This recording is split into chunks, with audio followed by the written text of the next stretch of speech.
Good evening and welcome to the news. You know, the Wednesday Bulletin is an hour and a half of news, views, reviews, previews and interviews. An eclectic coverage of both the solemn and the extravagant. Tonight, the Nigerian police apprehend suspects allegedly supplying military camouflage to bandit kingpin. He operates along Kaduna Expressway, and his own ransom ranging from 140 million to 100 million. From the legislature, Senate to inaugurate Constitution Review Committee on infrastructure. A dam fast becoming a mirage. Cascades of water, yet none to drink. And from Delta State, we beam our searchlight on the Abuja Dam project, 18 years after it was first commissioned. In politics, APC and PDP solidify leadership structures, preach closing the ranks to ensure more victories at the polls. As usual, we have packages on health, the economy, the environment, agriculture and business. As usual, Benny will be minding his business tonight. You know, as we say on this bit, the proof of the pudding is in the eating. I'm Yen Ray John, and this is News Extra. Welcome.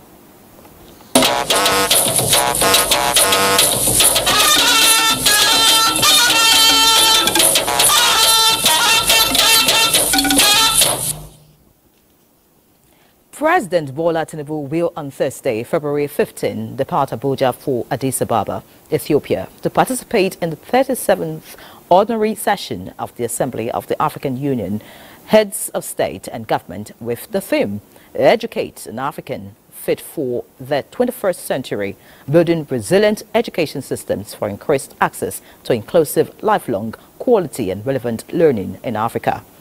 A statement by the Special Advisor to the President on Media and Publicity, Nigerian Gilali, indicates that the President will join other African leaders in high-level meetings on institutional reforms of the African Union, peace and security, as well as specific thematic issues such as climate change, as well as modalities of participation and priorities of the continental body in the G20. On the margins of the summit, President Tinubu will also attend an extraordinary summit of the Authority of Heads of State and Government of ECOWAS in his capacity as the chairman of the regional body. Meanwhile, as the bedrock of any development, Nigeria must prioritize sound education foundation for its children. This is the position of the House of Representatives during the debate on a motion seeking to address problems of out-of-school children in Nigeria. National Assembly correspondent Isa Mohammed reports on this and other issues raised at this Wednesday's plenary. 5 bills kickstart the day, giving accelerated passage by the legislators, including a bill for an act to amend the Cybercrime Prohibition and Prevention Law 2004, that of National Drug Law Enforcement Agency Act 2004, and an act to establish Federal Medical Center in Abuja, Enugu State. Others are bills to establish Federal University of Science and Technology, Remo, Ogun State, and a bill to establish Federal College of Education, Omu Ore. Lawmakers also adopted 8 motions, among which are recruitment of community policing, need to address problem of out-of-school children, and other infrastructure development issues.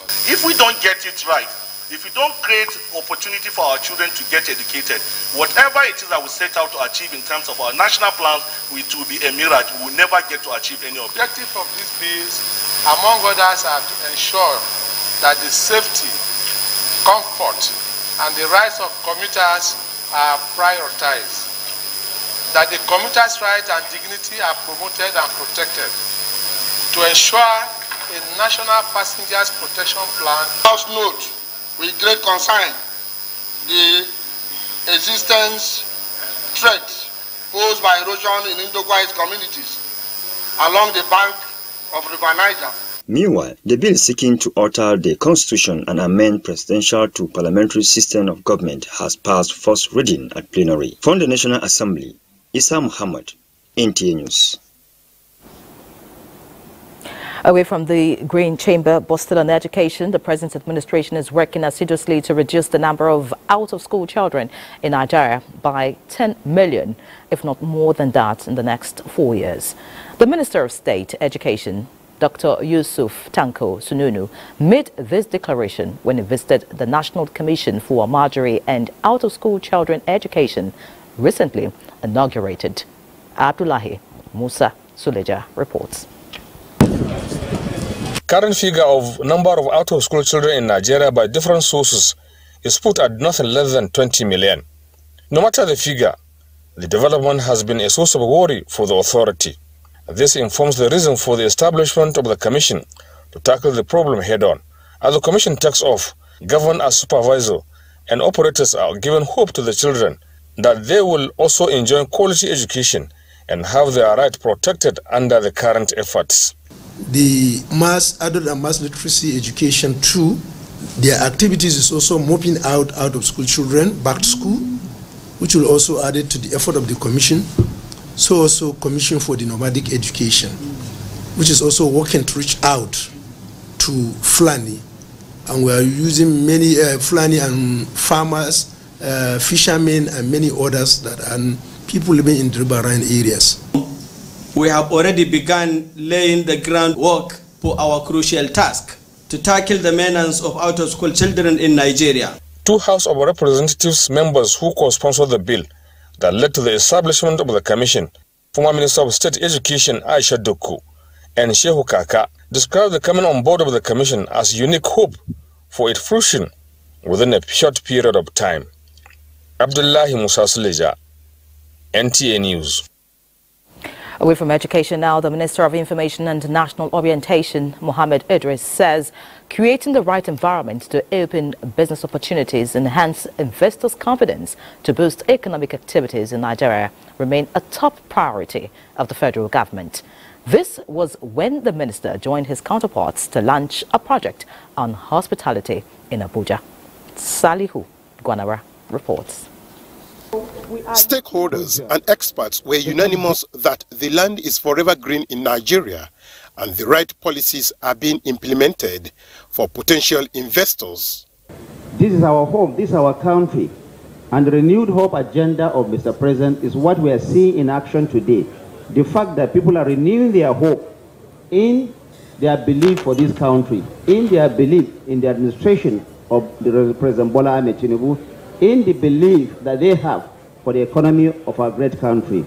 Despite all the challenges that we are facing, which of course will come to pass, Nigeria is still a place for all investors to come in. We have the population, we have the economy, we have everything going right for us. I urge you all to please support the President in ensuring that all investments that should come to Nigeria and stay in Nigeria. With an investment in hospitality business such as these, government policy on job creation and improved economy is guaranteed.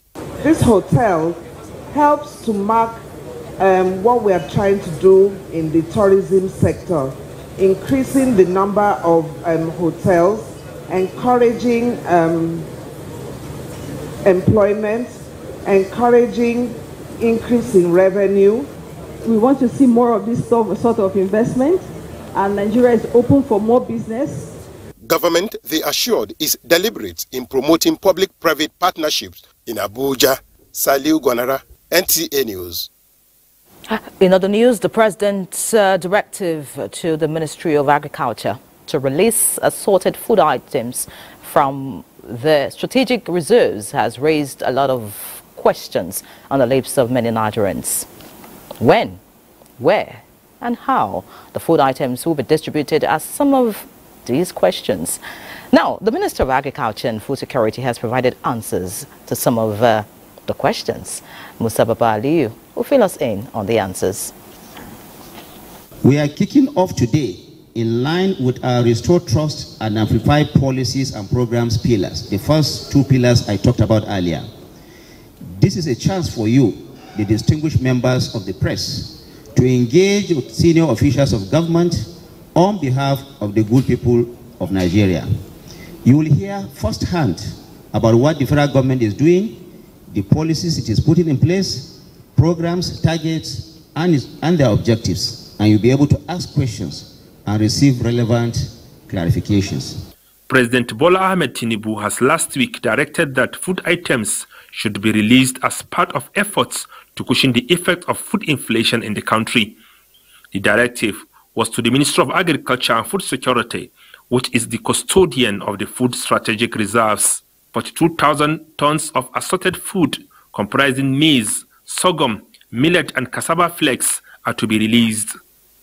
Minister of Agriculture and Food Security Awaka Kyari explained the modality that will be adopted in the distribution of the food items.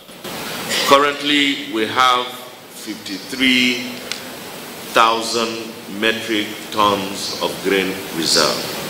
So the 42,000 is in the process of release, and we're waiting for indexes, and we have already started talking with NEMA. To ensure food security in the country, government approved special intervention to support smallholder farmers to produce more. About 1 million rice, maize and cassava farmers are expected to benefit from the intervention during this year's dry season farming. The whole spectrum that we expect to get from the dry season is anywhere between 2.5 to 3 million tons of rice. Now, with the intervention that we're trying to do, we're trying to see at least we achieve nothing less than 1 million tons. 1 million tons will be provided by 500,000 farmers. The minister also announced that farmers that will participate in the second phase of the dry season farming will enjoy 75% discount of all the inputs needed. However, the farmers are expected to release 2 bags of their produce to the Federal Ministry of Agriculture and Food Security after harvest. Heavy-duty equipment will also be available under the Nigeria-Brazil agreement. Musa Baba Aliyu, NTA News. Many thanks, Musa, for the answers. Now looking at other stories, continuous erosion of purchasing power as a result of inflation has for some time become an issue of great concern among Nigerians. However, hope is now rising as prices of some staples have started recording an appreciable decrease in the largest grain market of Dawano in Kano. Aminu Umar, who visited the market, reports on this encouraging development.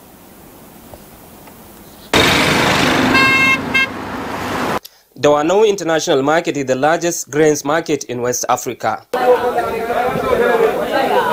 In this market, about 200 trucks leave Kano on daily basis during the peak of the season, supplying other states of the Federation and some African countries. This is in addition to mopping up the farm produce from other states of the north and beyond.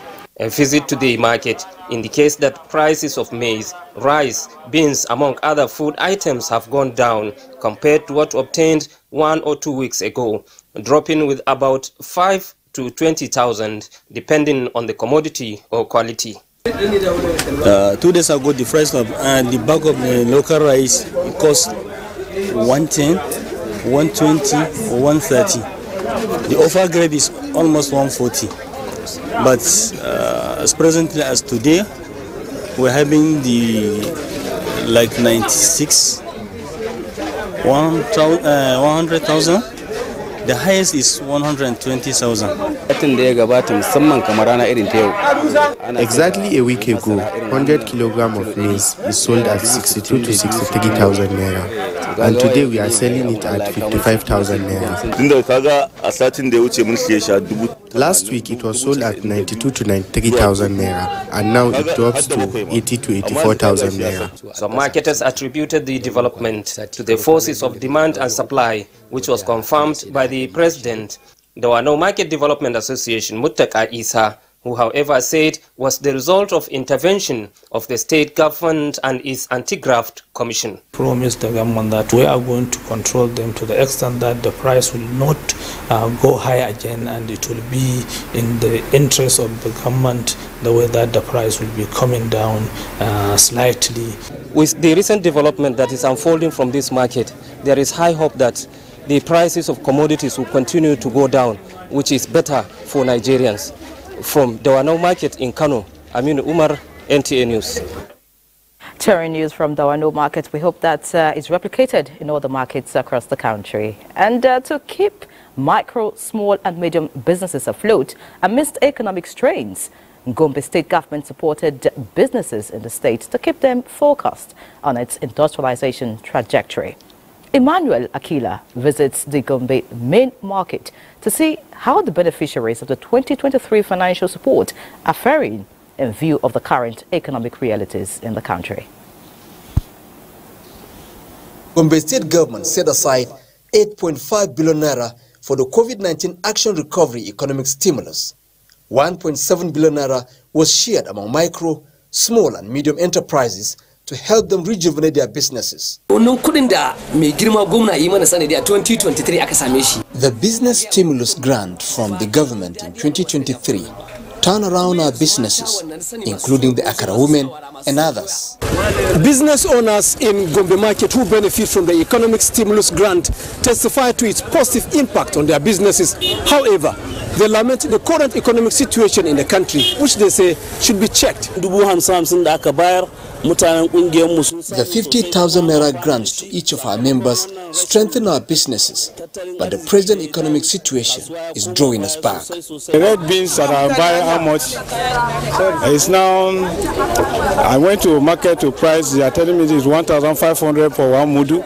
If and only if the government want to put this in place so that it will cushion the effect of what you are passing through, the government needs to diversify the economy, first of all, and to encourage human and capital development. Gombe State Commissioner for Finance and Economic Development says, besides other economic plans, the social investment program of the state government is tailored towards putting the economy in good shape. What Gombe is doing is not only opening up for businesses that are large scale, like those that we are wooing to the Muhammadu Buhari Park, also intervening at the lower level in the area of tax holidays, in the area of granting leaves for businesses to be able to plow back their incomes rather than pay to government. The plan shows that part of the fund was to support 288,700 households, farmers and artisans in Gombe. Emmanuel Akila, NTA News. Let's now focus on the power sector, which is grappling with the challenge of gas supply for generation companies, resulting in epileptic electricity supply nationwide. The federal government has taken a step further to ensure availability of gas, with plans to offset debt owed gas suppliers and generation companies.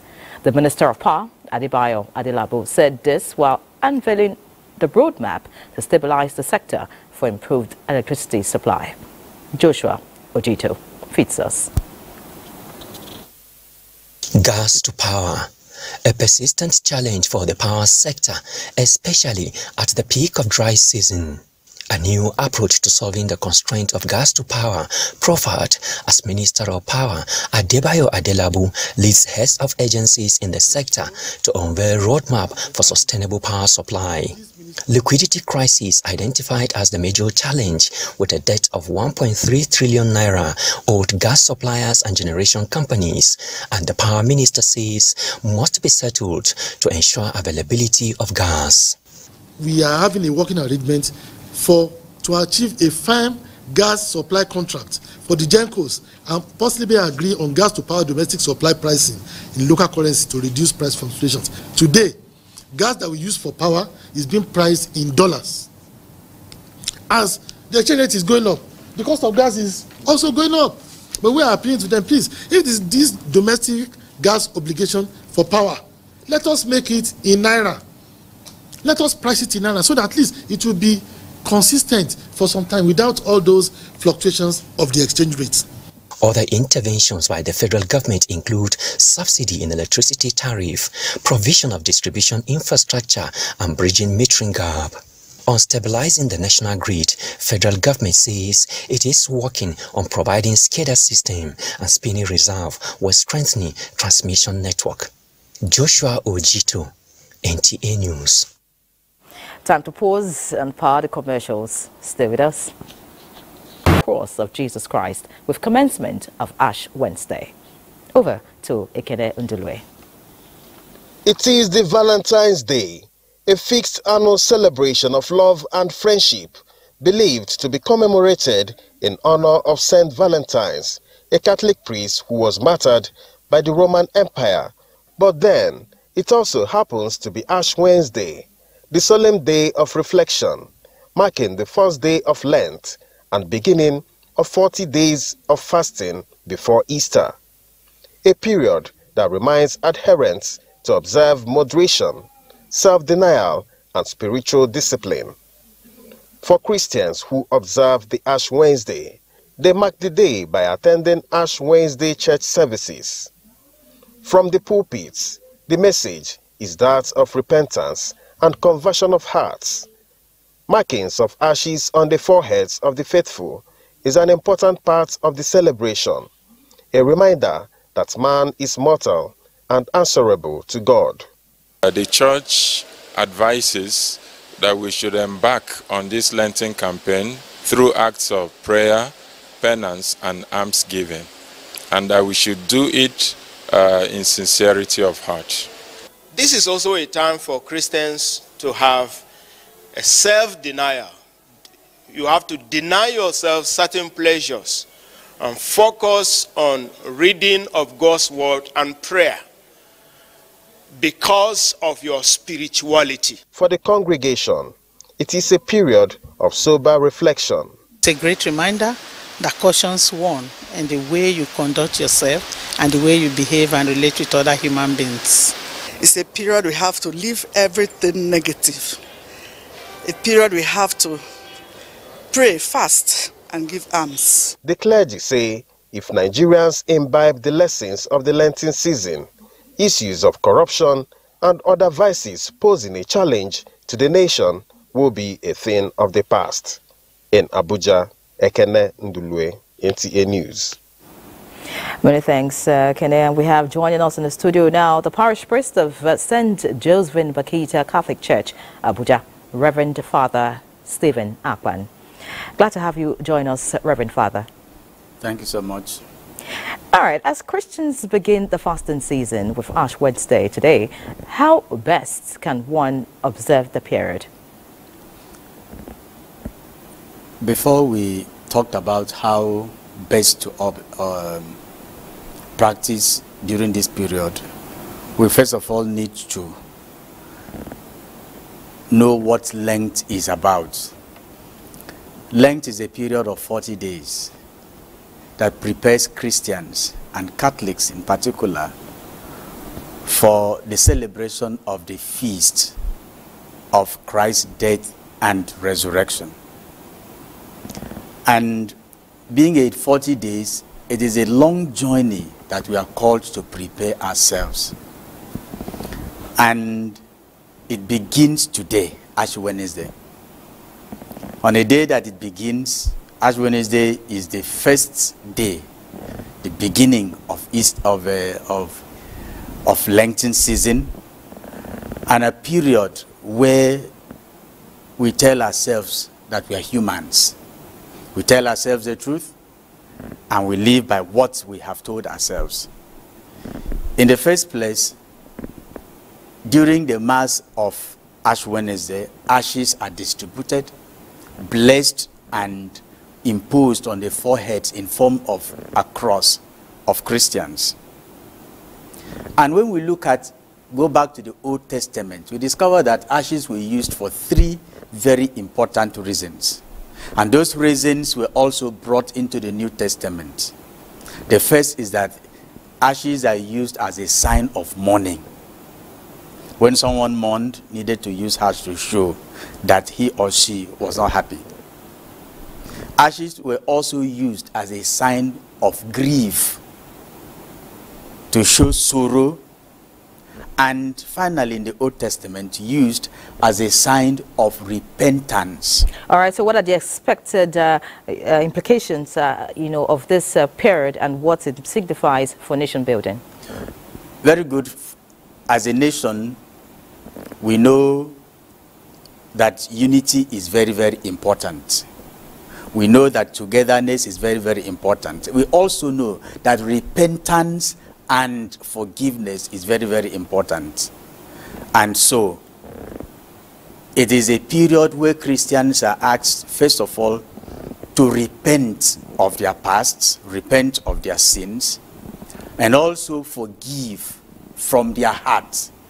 And it is when there is this forgiveness you can talk of unity and oneness among Christians. All right, beautiful. Unity and oneness, of course, that's what we need in our nation. Before I let you go further, because of time, today is Valentine's Day also. And, of course, the interpretation is different these days. Could you illuminate us on what St. Valentine is actually all about and how we should celebrate? Well, St. Valentine was a priest in Rome who wanted to keep to what the church said should be done. The church believed that family can only be formed through marriage, and that marriage must be blessed in church. So the king or the emperor decided that to get men into the army, people shouldn't marry. So he made rules that people shouldn't wed and they shouldn't marry. That married men were not making, who were attached to their families and attached to their children, did not make good soldiers. So counseled marriage totally. But Valentine kept marrying people or wedding people in secret until he was caught.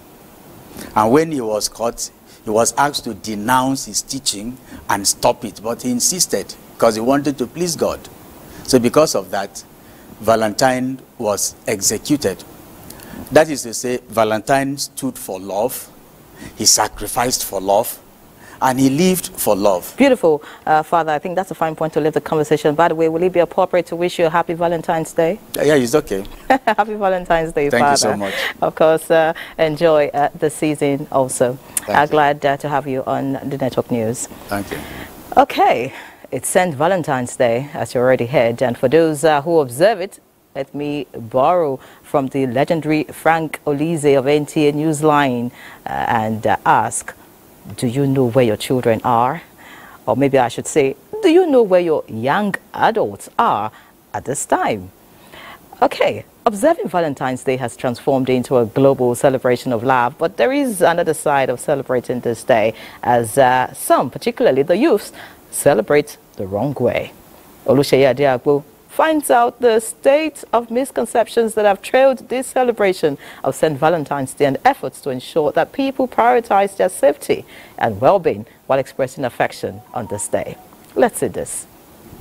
Just like colors for Valentine's Day have different meanings to help someone express emotions, people observing this day also have different interpretations to celebrating this love day. Annually, people do everything to celebrate the day, especially the youths. He's a father who knows how Valentine's Day has been hijacked by antisocial vices and has since been engaging his daughter on how the day should be marked. She was asked to bring drinks and food to the school. Say they have Val in the school. And I was telling her, do you really know the history of how does it started? So I now try to educate her how you can celebrate it, not the other way around that people understand, boyfriend and girlfriend, you know. This is the national home of the control of AIDS. The agency is joining the celebration of Valentine's Day, sharing gifts and championing the cause of public education on the significance of both abstinence and safe-sex practices. Dr. James Aneni is NACA's Director of Communication, Prevention and Care Services. He tells me how his agency cares for the safety and well-being of Nigerians, even while they expressed affection on Valentine's Day. Just so that they are aware of the risk of contracting HIV/AIDS, and that HIV still exists and is still very much with us. And you can still do what you want to do, but protect yourself against this virus. That way you're able to celebrate it again next year. Because if you don't protect yourself now, next year may be a different story for you. It is Valentine's Day, a period for the celebration of love. However, the message of health authority concerned in the control of HIV and AIDS is for the people to share love and not to share HIV. In Abuja, Oluseyi Adiagbo, NTA News. Well said, Dolu, share love and not HIV. Beautiful line. It was Mother Teresa who said the most terrible poverty is loneliness and the feeling of being unloved. In demonstration of love and commitment by the federal government, the Senior Special Assistant to the President on Humanitarian Affairs and Poverty Alleviation, Delu Bulus Yakubu, reached out to the underprivileged in the FCT. Ruth Aguele reports. It is a day just like any other day for residents of Garikitu village in the heart of the city center of the Federal Capital Territory. These less privileged who are aged spend most of their lives here in expectation of aid from passerbys seeking for alms, and the little ones are not left out. This visit to the small community by the Senior Special Assistant to the President on Humanitarian Affairs and Poverty Alleviation, Delu Bulus Yakubu, is to demonstrate love and humanity. And coincidentally, today is the day of love, Valentine's Day. A breakfast meeting with them, a gesture that came with other gift items, which brought smiles to their faces, as not too many remember their Kana. Hadiza Mohammed found refuge on the street here, a widow who has experienced different shades of pain. For her, days like these should be replicated on daily basis. Everything I sell for though. I don't see money, I don't see clothes. God bless Tulumbu, God bless him work. God man and secretary the enemy for him. In line with the renewed hope agenda of President Bola Ahmed Tinubu, we are here to have breakfast and to show love to the aged in society, especially this season of Valentine, to let them know that the government is making effort to make life easy for them as well. A meal in the stomach has a way of igniting joy. Even in their present state, a ray of hope beckons in their hearts. In Abuja, Ruth Aguele, NTA News. Still in the spirit of love, but through healthcare, addressing one of the critical needs of the most vulnerable groups in the face of the current economic challenges in the country, Jigawa State Government has approved more than 1 billion naira for the healthcare of indigents across the state. Muhammad Musa Askira reports that this, the government says, is to ensure these groups of citizens also have unhindered access to healthcare in the state. Sunk by the difficulties experienced by the senior citizens, indigent men and women in accessing medical care in the State Executive Council in its emergency sitting on Tuesday approved the sum of 1 billion naira as health insurance to 143,500 poorest citizens in the state. Briefing the Jigawa State House correspondents in Dutse on the State Executive Council's resolution, Commissioner for Information, Youth, Sports and Culture, Sagir Musa Hamed, says the 143,500 beneficiaries will be drawn from the 287 political wards in the state. The action, Sagir Musa notes, was born out of Governor Umar Namadi's sympathy for the vulnerable groups in the state who can no longer afford the expenses of healthcare service in the state. The Equity Fund is aimed at providing free primary and secondary healthcare services to the poor and vulnerable population for a period of 12 months. In the present administration effort towards achieving universal health care for all in the state. That's what this 1 billion is all about, and is going to be complemented by the initial program that we have in Jisma that provides the civil servants to have access to health care. A committee will be constituted for the selection of beneficiaries across all the political wards in the state. From Dutse, Muhammad Musa Askira, NTA News. Away from Jigawa State now, let's head back to the National Assembly. No doubt the driving force for the best of democratic practice and good governance is hinged on adherence to the Constitution of the nation. Against this background, Senate has constituted a committee for the review of Nigeria's Constitution. National Assembly correspondent Muhammad Rabiu Ali reports that persistent depreciation of the naira and inconsistency in the foreign exchange also generated debate at the floor of the Red Chamber. Need for us to touch on some aspects of the Constitution to bring them in line with current realities, particularly with the era of artificial intelligence and some of the things that we have observed that need to be put right. Thereafter, Senator Osita Isonazu lays debate on a motion over activities in the foreign exchange market and some of the economic policies of the CBN, which were described by many senators as worrisome. In Nigeria, foreign exchange market is done through authorized link banks, while the market infrastructure and trading platform is provided by the FMDQ, group licensed by the Security and Exchange Commission, SEC. $2.4 billion were invalid claims. And if we had not done this, nobody knows. Maybe the former Central Bank governor would have paid everything, and the country will continue to sink. That the current movement in the rate that was witnessed recently, the implication is far-reaching, particularly for those who have borrowed in foreign currency in this country. Now the mover of the motion has applied to withdraw it and represent it in a way that the Senate has suggested, and it has been seconded by Senator Olamileko. Those who are in support that this motion be withdrawn now for represented in the next legislative day say aye. Those again say nay. The ayes have it. A motion of urgent public importance to investigate the cause of the death of CEO of Access Bank, Herbert Wigwe, was also brought to the floor of the Senate by Senator Allwell Onyeso. Senators also mourns the demise of Senator Itak Bob Ekarika, as sponsored by the Senate President. Send a high-powered delegation of the Senate to his burial with a letter of condolence to commiserate with the family, the people, and the government of Rivers State. Across the sub-Saharan Africa and beyond into Asia. In fact, Herbert was about to close the biggest and largest transaction ever by any commercial bank in Nigeria. He has been to Sokoto several times and has maintained his relationship with the people of Sokoto State, particularly those of them that they were in STEM school at the FGC Sokoto.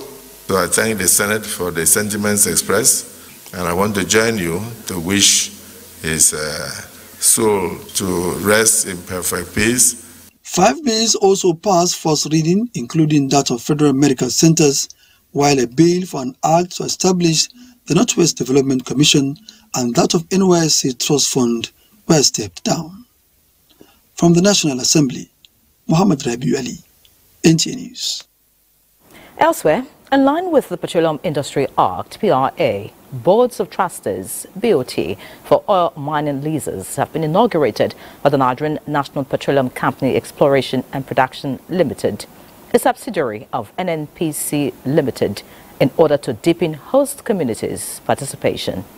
Lydia Sampson reports. The 4 boards of trustees inaugurated are made up of 26 members of the host communities in the South-South to ensure the NNPC and P Limited pays 3% of its profit for the development of the communities as stipulated by the Petroleum Industry Act. The chairpersons of the board of trustees committed to upholding the interest of the people. We are overwhelmed with joy and privilege, and we promise that we will carry out our duty very well and will be transparent in all our dealings. The representative of the Managing Director NNPCE and P Limited urged the new board members to live up to expectations by ensuring peace in the host communities. We have placed in the hands of these BOTs the responsibility that was being taken on by the GMOUs before. So now, so much depends on them, and they have to be up on their game. A one-day training program was organized to equip the board of trustees with the right information, basic oil and gas operations, and their roles in the Petroleum Industry Act. The old plan from the perspective of the settler is to give board members basic understanding of, first, how the technical part of the industry works. Take them through what the law says, what the regulation says. The participants says the training and knowledge acquired is apt. I actually express delight in the way the the guest speaker explain things. We are here to work for our communities, for our people, so anything that we need to know that will benefit our people is welcome. 15 more trustees are expected to be inaugurated. In Abuja, Lydia Sampson, NTA News. The Nigerian Meteorological Agency, NIMET, says the weather temperature is gradually rising across the country. The agency in a statement says temperatures increased above 41 degrees Celsius over the north and 39 degrees Celsius over the south. Consequently, NIMET predicts that the temperatures would remain high in the coming days. The agency therefore wants that the weather will bring about dehydration and heat-related diseases such as chickenpox, measles and rashes. To this end, people are advised to remain hydrated, wear light, breathable clothing and reduce exposure to high temperatures. And joining me now in the studio for a discussion is Professor Vincent Welly, Director, Weather Forecasting Services, NIMET. Many thanks for joining us, Prof. Thank you very much. Okay, the country just witnessed a sudden change in weather. What is responsible? Yeah, the World Meteorological Organization highlighted that 2023 was the warmest in the history of the Earth.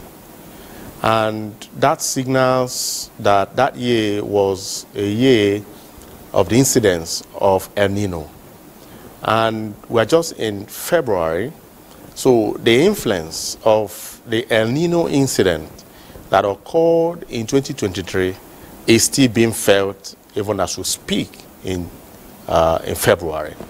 Again, one thing that is also responsible for this high temperature is that the Earth is closest to the sun in the month of January, February. And of course, with the intensity of the sun directly on the Earth having a zenith angle of 90 degrees, it means that the intensity of the sun will be highest within this period. However, as energy from the sun penetrates and gets to the Earth's surface, through anthropogenic and other industrial activities has actually thrown up, greenhouse gases into the atmosphere that have continued to trap heat in the process referred to as greenhouse effect. And so all of this has accounted for the trapping of the heat, all over the place. And we said that, this heat will remain for some time.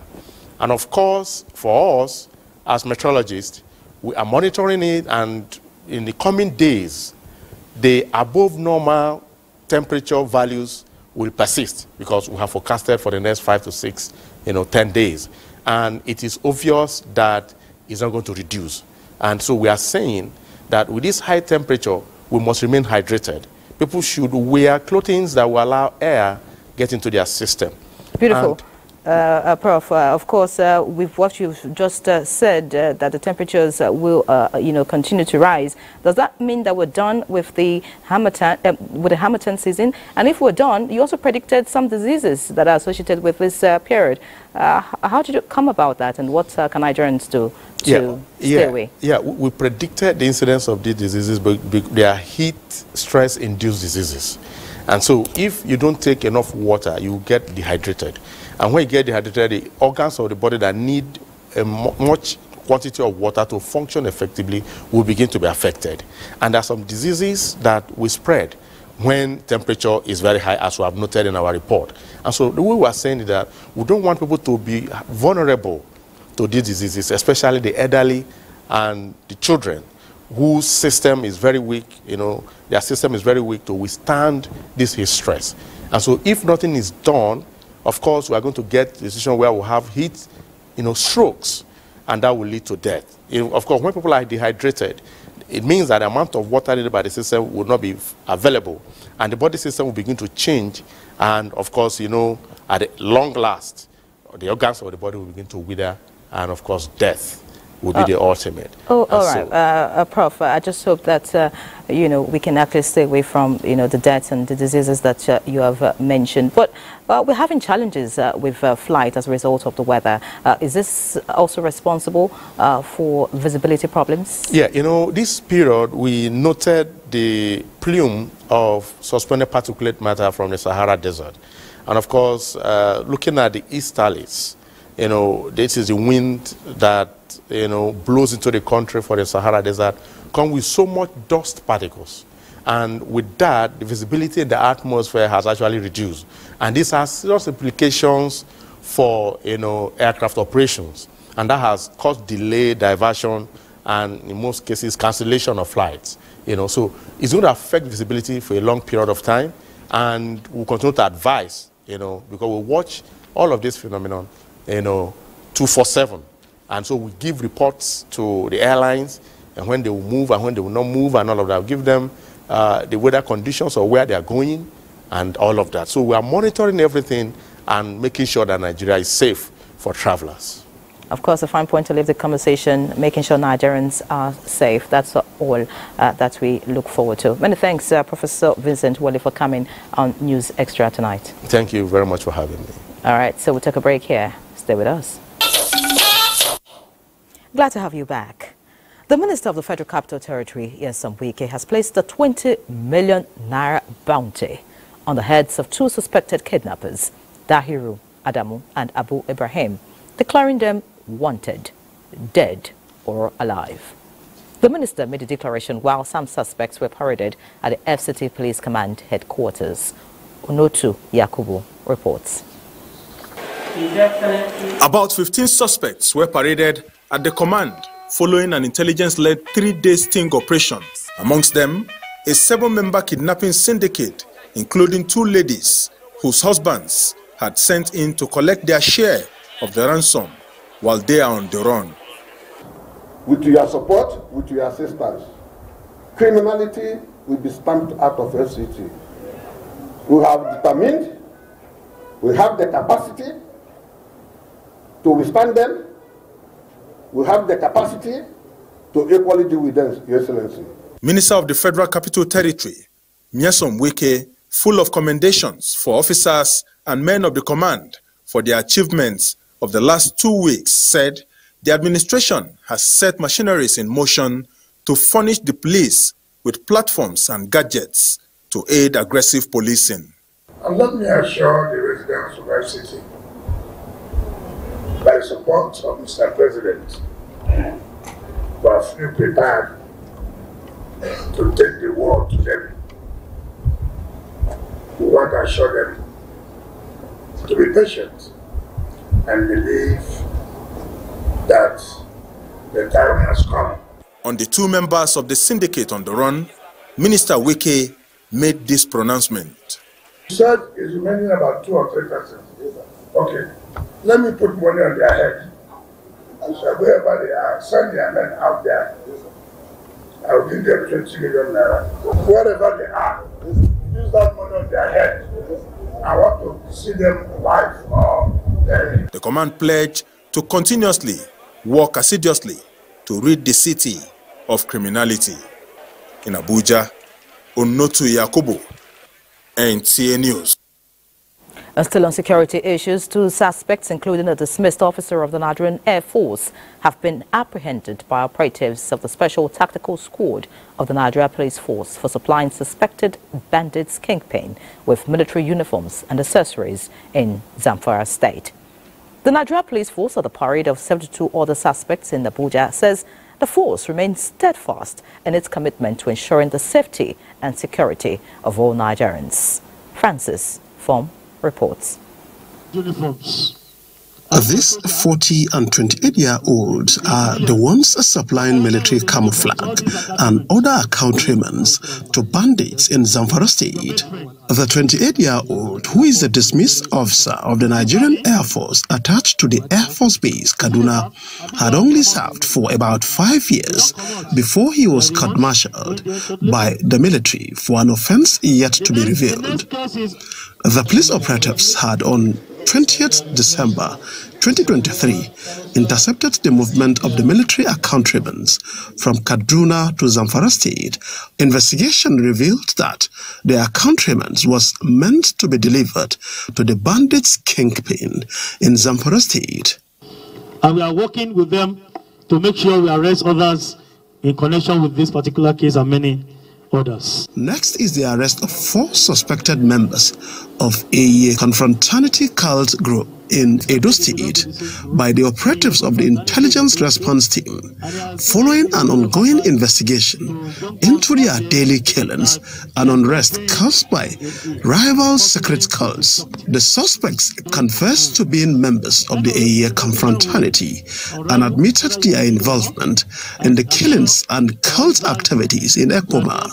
And this 28-year-old man from Safe local government area of Zamfara State, along with 10 other gang members, was arrested by the operatives of IRT for their involvement in numerous kidnappings along Abuja-Kaduna State Expressway, with their base located in the Regina Forest in Kaduna State, and he admitted to receiving ransom amounts ranging from 100 million to 40 million.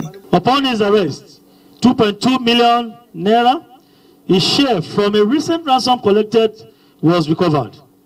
Meanwhile, the Nigeria Police Force says its enhanced tactical deployments has led to the arrest of these 72 suspects and the rescue of kidnapped victims, as well as the seizure of illicit military equipment. Francis from NTA News.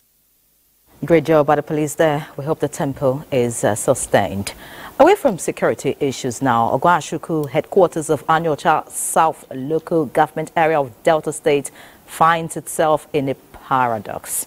It has a water body as a neighbor, yet potable water is still a distance away. It's not a new problem, as a dam projected to provide potable water and boost electricity in the agrarian community and environs was commissioned 18 years ago.